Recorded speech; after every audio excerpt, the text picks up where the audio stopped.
Hi everyone, I'm Ethan Chill, Hi, I'm Jace Herman. I'm Sam Hill. And I'm Trevor Williams. and we're excited to tell you about Dollemma. Dollemma is a multiplayer horror game where a group of dolls are working together to escape from a hunter. The game has a cute and creepy art style which aims to appeal to both horror fans and non-horror fans. Up to 5 players can play the game at a time. One will play as the hunter and the rest will play as dolls.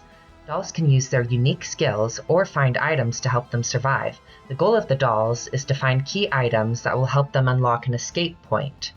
The hunter can attack dolls, which will cause them to lose a limb. If they lose a leg, they'll move at a slower pace. If they lose an arm, they'll drop whatever item that arm was carrying.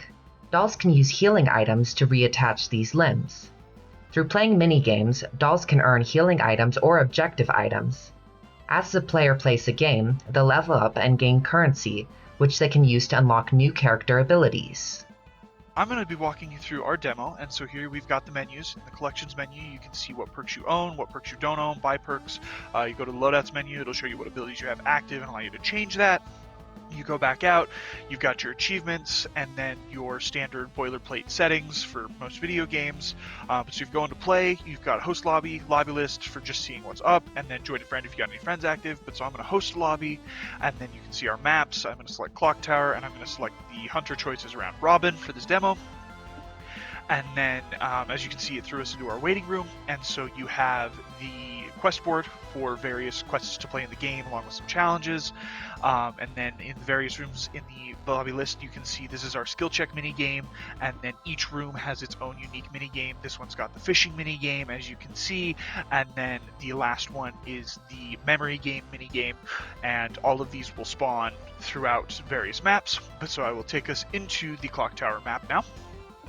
And as you can see, it has started to load, and once you get put in, you're assigned your character, and each character has various different skills that they can use in game.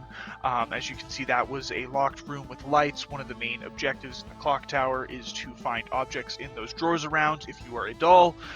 The hunter's main objective is to find these dolls that are running around. And so as you play, you'll often hear the dynamic music in the background. So if the hunter finds someone, the dynamic music will ramp up and change tracks to a hunter.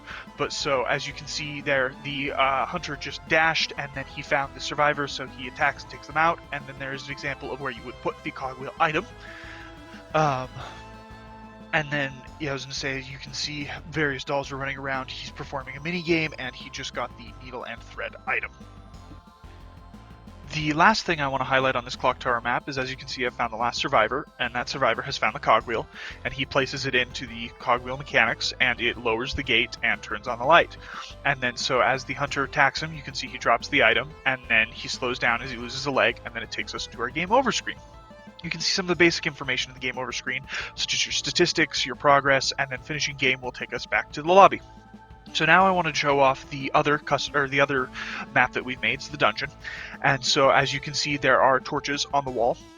And there's 2 objectives in this. As you can see, I'm doing minigame on the wall, and there's a chance it will give you a lighter object. And if you use the lighter object, as you can see, this doll drops one for me to use. You can light the torches, and lighting all of the torches will open the exit. The last thing in this dungeon map is, as you can see, I have found the lever object and made it all the way to the top of the map where the drawbridge is. Once you insert it and start spinning it, it will lower the drawbridge, and this is the last means of escape on the dungeon map. Takes you back to the game over, and then one of the last main features we want to show off is the random maps. So once you're in a random map, each random map is generated to the session, and so no 2 maps are ever going to be alike. There's one of each mini game, and each mini game is locked behind a key, and healing items, the needles and threads, spawn throughout the map. The last thing we'd like to show you is our AI bots. As you can see here, my friend just jumped up and down, and so I will have him disconnect here real quick, and what that will happen is it will create an AI bot to take his place, and as you can see, he runs off very, very quickly, and so these bots, when near the hunter, go into a fleeing mode and run away, and then once they get out of that, they go into an exploring mode and try to find items and solve objectives and just be a decent teammate in case a person disconnects in a match. And that's our demo. We decided to develop our game in the Unity game engine. 3 of us already had experience with this, and so that allowed us to hop into development a lot more quickly. We use the netcode for game objects library. This is a library provided by Unity, and it handles most of the networking beneath the application layer, which allows us to spend more time on development. We are using the Steamworks API to facilitate connections between users and their friends. Steam is an online video game retailer that all of our users definitely have a lot of experience with, and so they will definitely find this system easy to work with. We have a secondary server as well running on FastAPI, which allows users to host lobbies and discover lobbies hosted by other users. And then we also have a SQLite database that stores our hosted lobbies, and that server is hosted on fly.io. Over the course of development, we wrote about 15,000 lines of code, and that was across 700 commits and over 200 completed issues. The secondary lobbylist server has 9 API routes and 26 unit tests in the CI/CD workflow. We have 3 custom-made soundtracks for the game, and a lot of custom artwork as well, as you can see on the images to the right. And then throughout development, we consulted 10 users up to multiple times per user. And that's our project. Thank you for watching. We're very proud of what we've done so far, and we hope that you enjoy playing it. Thank you.